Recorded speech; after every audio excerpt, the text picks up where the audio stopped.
पीछे की रणनीति क्या है, क्या ये फॉर्मूला बिहार में भी लागू हो जाएगा। हालांकि बिहार में लागू हो जाएगा कि नहीं हो जाएगा ये तो कहना बहुत जल्दबाजी होगी, लेकिन भारतीय जनता पार्टी को ऐसा लगता है कि अगर वो बिहार वाले फॉर्मूले को लेकर के, बिहार में जो चुनाव है उसको लेकर के अगर कोई प्रयोग करती है तो उसका फायदा बिहार में उसको मिल सकता है।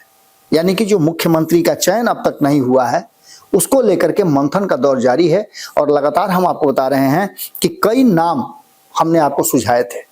हमने आपको शुरुआती दौर में बताया था कि भारतीय एनडीए घटक दल के जो बाकी के साथी हैं और खास करके भारतीय जनता पार्टी दिल्ली जीतने के बाद किस तरह का एक्ट करने वाली है, क्या कुछ छन छन करके आ रहा है राजनीतिक गलियारे से, हम उन बातों पर चर्चा करेंगे। आपको जैसा कि जानकारी मिली होगी कि संपादक नमन मिश्रा जी 10 दिनों के प्रवास के बाद दिल्ली से पटना आए हैं और आने के बाद बहुत सारी बातों पर, कुछ ऐसी बातें भी थी जो हम ऑन कैमरा नहीं बता सकते थे, ऑफ कैमरा बहुत सारी ऐसी बातें हैं जो दिल्ली का इनपुट लेकर के आई है, बिहार पर उसका असर खासा पड़। नोरमा ग्रुप, जो सोचता है वो करता है, आपके अपने सपनों का आशियाना। नमस्कार, एक बार फिर से आपके सामने हाजिर हैं भीतर की बात लेकर के। और भीतर की बात में आज हम जो खबर आपके सामने रखने वाले हैं और जो भीतर की जानकारी है वो दिल्ली से होती हुई बिहार तक पहुंच रही है और विदेश से होती हुई जब दिल्ली पहुंचेगी उसके बाद बिहार पर क्या असर डालेगी, ये बात हम आपको बताने वाले हैं। बिहार को लेकर के लगातार ये चर्चा चल रही है कि बिहार में कुछ नया प्रयोग करने की जरूरत महसूस कर रही है भारतीय जनता पार्टी और ये नया प्रयोग किस फॉर्म में आएगा ये देखना बड़ा दिलचस्प होगा। सबसे पहले हम दिल्ली पहुंचते हैं और दिल्ली की जो वर्तमान स्थिति है और तापमान वहां का क्या है, उस तापमान पर बिहार में क्या असर पड़ने वाले हैं, हम इस पर चर्चा करेंगे। इसके साथ साथ नीतीश कुमार सहित एनडीए घटक दल के जो बाकी के साथी हैं और खास करके भारतीय जनता पार्टी दिल्ली जीतने के बाद किस तरह का एक्ट करने वाली है, क्या कुछ छन छन करके आ रहा है राजनीतिक गलियारे से, हम उन बातों पर चर्चा करेंगे। आपको जैसा कि जानकारी मिली होगी कि संपादक नमन मिश्रा जी 10 दिनों के प्रवास के बाद दिल्ली से पटना आए हैं और आने के बाद बहुत सारी बातों पर, कुछ ऐसी बातें भी थी जो हम ऑन कैमरा नहीं बता सकते थे, ऑफ कैमरा बहुत सारी ऐसी बातें हैं जो दिल्ली का इनपुट लेकर के आई है, बिहार पर उसका असर खासा पड़ने वाला है इस बार के चुनाव में। और इन्हीं बातों को लेकर के हम आपके सामने आज हाजिर हैं, जिसमें दिल्ली का सीएम जैसे ही फाइनल होगा उसके बाद से बिहार में सबसे बड़ी बात यह होगी कि नीतीश कुमार पर, उनकी पार्टी पर सबसे पहला जाल फेंका जाएगा और यह जाल कितना प्रभावी होगा ये आपको समझना होगा। भारतीय जनता पार्टी ने दिल्ली में जो चुनाव जीता है 27 सालों के बाद, इस चुनाव को बहुत अहम मान रही है और इस चुनाव की जीत के साथ साथ बहुत लंबे समय से भारतीय जनता पार्टी, जिस तरह से दिल्ली तो जीत जाती थी, दिल्ली जीत जाने का मतलब है कि केंद्र की जो सरकार है वो बनाने में सफल हो जाती थी, लेकिन वहीं उसके चिराग तले अंधेरा वाली बात होती थी और दिल्ली में उसकी सरकार नहीं बन पाती थी। अरविंद केजरीवाल काफी परेशान करते थे, इससे पहले कई बार कांग्रेस ने परेशान किया है। तो इन सभी परिस्थितियों से निकलने का एकमात्र रास्ता था कि भारतीय जनता पार्टी दिल्ली में भी अपनी सरकार बनाए जिससे कि पूरी दिल्ली उसकी हो जाए, इस हस्तिनापुर में दूसरे किसी का प्रवेश नहीं हो और न कोई डिस्टर्ब करे। जिस तरह से केंद्रीय योजनाओं को लागू करने के लिए दिल्ली की सरकार का होना जरूरी है, उसी तरह से भारतीय जनता पार्टी सोच भी रही थी। अब इस दिल्ली जीत के बाद से सबसे पहली बात यह शुरू हो गई है कि आखिर दिल्ली की जीत में क्या विशेष हुआ है जिसको लेकर के बिहार पर असर पड़ेगा। तो सबसे पहले हम आपको बताना चाहते हैं कि दिल्ली में करीब 1.5 दर्जन ऐसी सीटें हैं जिन सीटों पर बिहार के लोग, पूर्वांचल के लोग, बिहार, उत्तर प्रदेश के लोग काफी प्रभावित करते हैं। इन लोगों के वोट से ही वहां जीत हार का फैसला होता है और इस बार पूर्वांचल के लोगों ने जम करके वोटिंग भी किया है और जिताया भी है भारतीय जनता पार्टी को। इसके पीछे की रणनीति क्या है, क्या ये फॉर्मूला बिहार में भी लागू हो जाएगा। हालांकि बिहार में लागू हो जाएगा कि नहीं हो जाएगा ये तो कहना बहुत जल्दबाजी होगी, लेकिन भारतीय जनता पार्टी को ऐसा लगता है कि अगर वो बिहार वाले फॉर्मूले को लेकर के, बिहार में जो चुनाव है उसको लेकर के अगर कोई प्रयोग करती है तो उसका फायदा बिहार में उसको मिल सकता है। यानी कि जो मुख्यमंत्री का चयन अब तक नहीं हुआ है उसको लेकर के मंथन का दौर जारी है और लगातार हम आपको बता रहे हैं कि कई नाम हमने आपको सुझाए थे। हमने आपको शुरुआती दौर में बताया था कि भारतीय जनता पार्टी यहां कुछ नया प्रयोग कर सकती है, एक मजबूत चेहरा सामने ला सकती है, जिसमें प्रवेश वर्मा का नाम सबसे ऊपर आया था। प्रवेश वर्मा का इसलिए आया था कि प्रवेश वर्मा ने अरविंद केजरीवाल को हराया था। अरविंद केजरीवाल को हराने के साथ साथ उनका फैमिलियर बैकग्राउंड भी एक बहुत ही शानदार रहा है। उनके पिता भी दिल्ली की गद्दी पर शासन कर चुके हैं और बेहतर शासन उन्होंने दिया है, ये भी बातें सभी कहते हैं। तो सबसे पहले प्रवेश वर्मा की बात चल रही थी और प्रवेश वर्मा अमित शाह से और जेपी नड्डा से दोनों से मुलाकात कर चुके हैं। इसके बाद धीरे धीरे करके अब ये बातें आगे बढ़ने लगी। मोहन सिंह बिष्ट का भी नाम इसमें आ रहा था, तो अरविंद सिंह लवली का भी नाम इसमें जोड़ा जा रहा था। ये सभी वो लोग हैं जो बारी बारी से एक एक करके अमित शाह से और जेपी नड्डा से, प्रधानमंत्री नरेंद्र मोदी विदेश दौरा जाने से पहले उन्होंने एक जिम्मेवारी इन दोनों को दे दी थी, जेपी नड्डा को और अमित शाह को।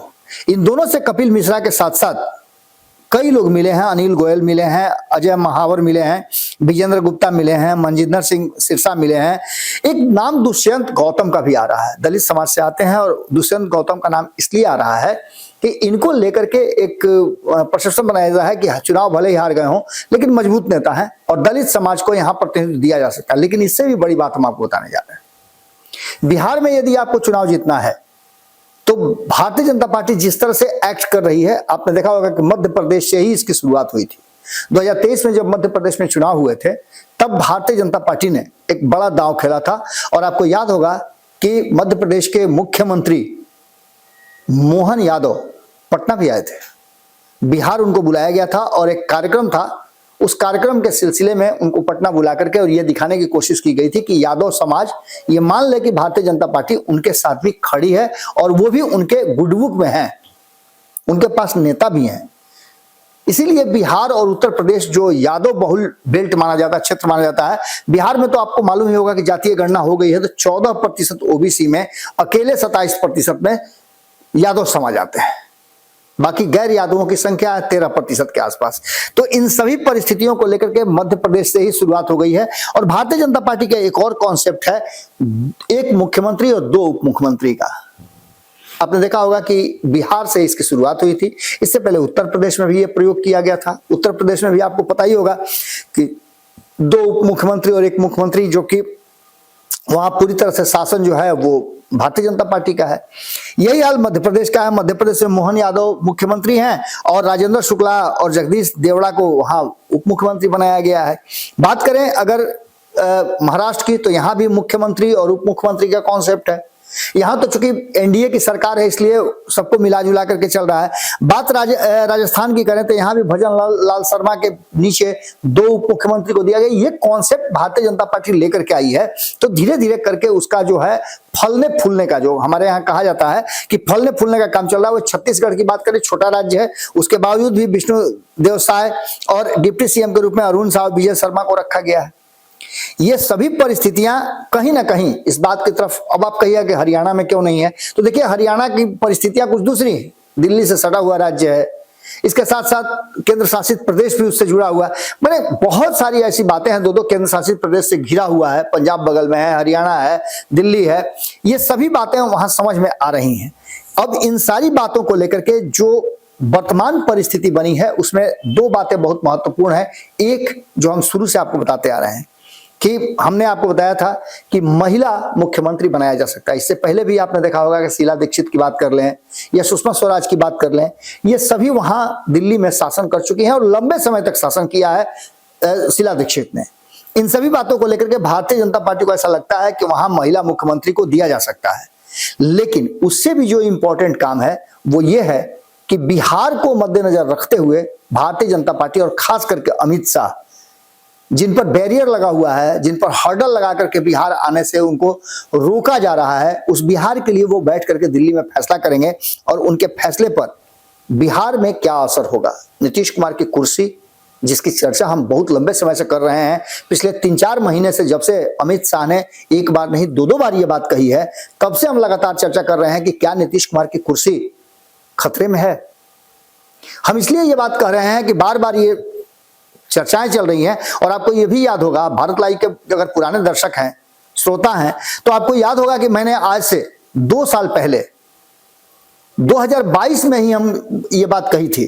2022 में मैंने ये बात कहा था कि भारतीय जनता पार्टी इस बार सिर्फ राष्ट्रीय जनता दल से नहीं, बल्कि नीतीश कुमार के साथ साथ राष्ट्रीय जनता दल दोनों से लड़ाई सीधी लड़ना चाहती है। इसलिए कि अगर दोनों में से एक अगर जीवित रह गए तो भारतीय जनता पार्टी के लिए बिहार में अपनी सरकार बनाना, अपना मुख्यमंत्री देना असंभव जैसा होगा। और ये बातें बार बार देखी जा रही हैं। 2022 में भी आपने देखा, भारतीय जनता पार्टी ने उस समय जिस तरह से सम्राट चौधरी बाहर निकले थे और उन्होंने एग्रेशन दिखाया था, जिस तरह से उन्होंने कसम खाई थी कि वो नीतीश कुमार को सत्ता से बेदखल करने के बाद ही अब पगड़ी उतारेंगे, वो एक अलग दौर था। लेकिन उस दौर से अलग भारतीय जनता पार्टी चूंकि केंद्र का चुनाव लड़ना था, प्रधानमंत्री बनाना था नरेंद्र मोदी को, और वो समझ चुकी थी कि अगर नीतीश कुमार को नहीं लेते हैं तो बिहार, झारखंड और उत्तर प्रदेश, बंगाल जैसे राज्यों में उसको जबरदस्त झटका लग सकता है। क्योंकि नीतीश कुमार तब इंडिया गठबंधन का नेतृत्व कर रहे थे और उसको एकजुट कर रहे थे गैर भाजपाई दलों को जुटा करके। अब जो वर्तमान परिस्थिति बनी है उसमें भारतीय जनता पार्टी के मन में जो बातें हैं, जो भीतर खाने से बातें छन छन के आ रही है कि भारतीय जनता पार्टी का फोकस सिर्फ नीतीश कुमार ही नहीं है, बल्कि राष्ट्रीय जनता दल है, या राष्ट्रीय जनता दल ही नहीं है, साथ साथ नीतीश कुमार भी हैं। दोनों को कमजोर करना है, और दोनों को कमजोर, एक को तो साथ रह करके कमजोर करना होगा। 2020 में एक प्रयास हुआ था, लेकिन उसका बहुत ज्यादा फायदा नहीं हो सका, क्योंकि दूसरे खेमे में जितनी सीटें इधर डैमेज हुई उतनी सीटें उधर जाकर के राष्ट्रीय जनता दल की बढ़ गई। अगर वही सीटें भारतीय जनता पार्टी के खेमे में अगर और 20 से 25 सीटें आ गई होती, जो सीटें उधर गई हैं, तो आप देख लेते कि यहां कहानी कुछ अलग होती। इस बार भारतीय जनता पार्टी इसी दिशा में सोच रही है, और भारतीय जनता पार्टी का मानना यह है कि बिहार को यदि फतह करना है, बिहार में अपना मुख्यमंत्री देना है, तो आपको एक स्ट्रेटजी के तहत चलना होगा। और इसके लिए भारतीय जनता पार्टी एक खांटी बिहारी को खोज रही है, जो दिल्ली की गद्दी पर बैठे। कई लोगों का नाम इसमें चल रहा है, मनोज तिवारी का भी नाम इसमें आया है। लेकिन इन सभी बातों को लेकर के अब जो चर्चाएं चल रही हैं, उसमें से दो बातें बहुत महत्वपूर्ण हैं। एक तो अगर बिहारी हो तो उससे बढ़िया, और बिहारी में महिला हो तो उससे भी बढ़िया। लेकिन 4 ही महिला मात्र जीत करके आई हैं इंडिया गठबंधन या भारतीय जनता पार्टी के खेमे से। तो ऐसी स्थिति में गांधीनगर से जो जीत करके आए हैं अरविंद लवली, इसके बाद मालवीय नगर से सतीश उपाध्याय जीत करके आए हैं, अलावा से कुलवंत राणा जीत करके आए हैं, इन लोगों का भी नाम चल रहा है। तो बाकी के नाम हमने आपको बताए थे कि कपिल मिश्रा से लेकर के अनिल गोयल से लेकर के अजय महावर, विजेंद्र गुप्ता, मनिंदर सिंह सिरसा, दुष्यंत, ये सभी लोग बारी बारी से जाकर के जेपी नड्डा और अमित शाह से मिल चुके हैं। लेकिन जो सबसे बड़ी बात हो रही है, उसमें 4 महिलाएं जीती हैं, उनका नाम सबसे ऊपर चल रहा है। ग्रेटर कैलाश से सौरभ भारद्वाज को हराने वाली शिखा राय का नाम बहुत ऊपर चल रहा है। ये नए नाम हैं जो कहीं ना कहीं दिल्ली में जुड़ रहे हैं। और हमने आपको शुरू में बताया था कि दिल्ली में एक मुख्यमंत्री और 2 उप मुख्यमंत्री का कॉन्सेप्ट भी हो सकता था, या एक मुख्यमंत्री और दूसरा उप मुख्यमंत्री का भी कॉन्सेप्ट हो सकता है, जिसमें एक महिला हो और दूसरा बिहारी हो। क्योंकि बिहार पर इस बार विशेष फोकस भारतीय जनता पार्टी का है, और हर हाल में 2029 के चुनाव से पहले जो ये अंतिम चुनाव होने वाला है, 1 नेशन 1 इलेक्शन से पहले, उस चुनाव में भारतीय जनता पार्टी अपनी शक्ति को संचित करके शक्ति का प्रदर्शन भी करना चाहती है, जिससे कि नीतीश कुमार भी चारों खाने चित हो जाएं और भारतीय जनता पार्टी के सामने कोई टिक नहीं पाए। राष्ट्रीय जनता दल का भी जो 30% वोट का दावा किया जाता है, उस दावे को भी ध्वस्त किया जा सके, बाकी के जो साथी दल हैं उन पर भी प्रभाव पड़े और वो बार्गेनिंग क्षमता उनकी घटे, इसको लेकर के भी भारतीय जनता पार्टी अपना काम कर रही है। और ये दिल्ली चुनाव जीत करके भारतीय जनता पार्टी ने के हाथ में एक ट्रम्प कार्ड लग गया है। यहां से वो सीधे बिहार के लिए संदेश भेज सकती है, और चुनाव भी उस समय है जब दिल्ली से होकर के लोग आएंगे छठ के समय में अपने गांव छठ पूजा करने के लिए। आप देखिएगा कि मैं अभी से बता रहा हूं कि ये जो चुनाव का समय निर्धारित होगा उसी छठ के बीच में होगा, कि वो जो लोग छठ करने के लिए आएंगे वो वोट दे करके ही यहां से जाए।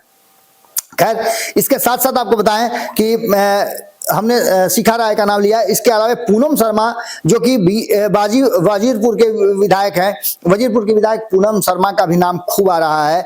इसके बाद नजफगढ़ की विधायक है नीलम पहलवान, उनका भी नाम आ रहा है। इसके बाद शालीमार से जीत करके आई हैं रेखा गुप्ता, उनका भी नाम इसमें शामिल है। ये चारों विधायक जीत करके आई हैं, और कहा यह जा रहा है कि इस बार भारतीय जनता पार्टी कुछ अलग सोच रही है। ये अलग बिहार को कहीं ना कहीं कनेक्ट करेगा, और इसका असर बिहार के चुनाव में फायदे के रूप में लेना चाहती है भारतीय जनता पार्टी। इसलिए ये पूरा का पूरा स्ट्रक्चर जो है वो स्टार्ट किया जा रहा है, इस पर मंथन किया जा रहा है। संभावित है कि 16 तारीख को ये मीटिंग होगी और विधायक दल की बैठक होगी और विधायक दल की बैठक में अपना मुखिया चुन लिया जाएगा। उसी दौरान यह भी कहा जा रहा है कि उप मुख्यमंत्री का भी नाम घोषित किया जाएगा। भारतीय जनता पार्टी ने जो ये कॉन्सेप्ट उप मुख्यमंत्री वाला लाया है, इस कॉन्सेप्ट को कई राज्यों में उसने जो अकेले दम पर भी जहां सरकार में है वहां भी लागू करके वो बेहतर सामंजस्य बिठा रही है और वहां के लोगों को जातीय आधार पर कनेक्ट करने में सफलता प्राप्त कर रही है। भारतीय जनता पार्टी के पास एक हिंदुत्व वाला जो एजेंडा है वो तो है ही, उसके बाद धर्म कर्म की बात तो है ही। खास करके जो वैश्य समाज है वो उसको वोट करता है। सवर्ण समाज के लोगों को कहा जाता है कि जो कांग्रेस से छूटे हैं उसके बाद से वो भारतीय जनता पार्टी के साथ हैं, अन्य जगह उनको कहीं सही स्थान नहीं मिल पा रहा है। ये सारी बातें घुमा फिरा करके आती हैं तो अंततः नीतीश कुमार और राष्ट्रीय जनता दल को बिहार में डैमेज करने के लिए भारतीय जनता पार्टी को एक नया दांव खेलना पड़ेगा। नीतीश कुमार के लिए महिला कार्ड खेलना पड़ेगा, क्योंकि महिला वोटर नीतीश कुमार की कोर वोटर हैं और जिसके दम पर नीतीश कुमार सत्ता में बने रहने का चाबी अपने पास रखते हैं। इस बार भारतीय जनता पार्टी इस चाबी को ही उनसे छीनना चाहती है या फिर उस पर मास्टर की बनवाना चाहती है, और वो मास्टर की बन जाएगा तो बिहार में भी भारतीय जनता पार्टी अपने दम पर सरकार बनाने में सफल हो पाएगी। इसी दिशा में भारतीय जनता पार्टी सोच रही है। और दिल्ली का सीएम जैसे ही फाइनल होगा तो ये बात आप मान के चलिए कि नीतीश कुमार पर जो सबसे पहला जाल फेंका गया है उस जाल का असर ये होगा कि नीतीश कुमार के पार्टी के भीतर भी आपको पता ही है कि कई खेमे चल रहे हैं। उन खेमेबाजियों से जैसे ही नीतीश कुमार थोड़ा कमजोर पड़ेंगे या फिर कुर्सी उनके हाथ से जाने की संभावना बढ़ेगी तो देखिएगा कि उनकी पार्टी में विद्रोह जबरदस्त होगा और भयंकर टूट फूट भी होगा। लेकिन ये सब हाइपोथेटिकल बातें हैं, वक्त के हिसाब से संभावनाओं पर आधारित हैं।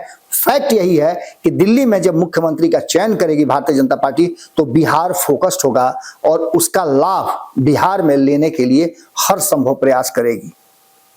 क्या होता है ये तो आने वाला वक्त बताएगा। 16 तारीख का इंतजार हमें भी है। प्रधानमंत्री नरेंद्र मोदी लौट करके आते हैं, जब विधायक दल की दिल्ली में बैठक होती है किसके नाम पर मुहर लगती है यह भी देखना दिलचस्प होगा। हमने आपको 15 से ज्यादा नाम बताए हैं, इन्हीं नामों में से 2 नाम या 3 नाम मुख्यमंत्री की कुर्सी के लिए, उप मुख्यमंत्री की कुर्सी के लिए नामित किए जा सकते हैं। जुड़े रहिएगा भारत लाइव के साथ। भीतर की बात में हम आपसे यही विदा लेते हैं, बाकी की खबरें भारत लाइव पर जारी रहेंगी। बहुत बहुत धन्यवाद, नमस्कार। आपके सपनों को हमने सजाया है, ई होम्स पैनोरमा को हमने बनाया है। ई होम्स मेरा एक सपना था जिस पे मैं पिछले 4 साल से काम कर रहा था। हमने जो बनाया है वो सबने है माना। ई होम्स पैनोरमा में हो आपका भी आशियाना। और फाइनली हमने 2021 में इस प्रोजेक्ट को लॉन्च किया। बहुत लोग अप्रिशिएट कर रहे हैं कि पूर्णिया जैसे शहर में, बिहार के, एक तो बिहार की बात करें उसमें भी पूर्णिया जैसे छोटे जगह में इस तरह का लाइफस्टाइल देना, ये सुन के हम लोगों को बहुत अच्छा लगता है। ई होम्स में हमने कुछ और भी किया है, जैसे हम जिस जगह में रह रहे हैं हमारे फैमिली सिक्योर हो, उनको सिक्योरिटी का ध्यान में रखा है।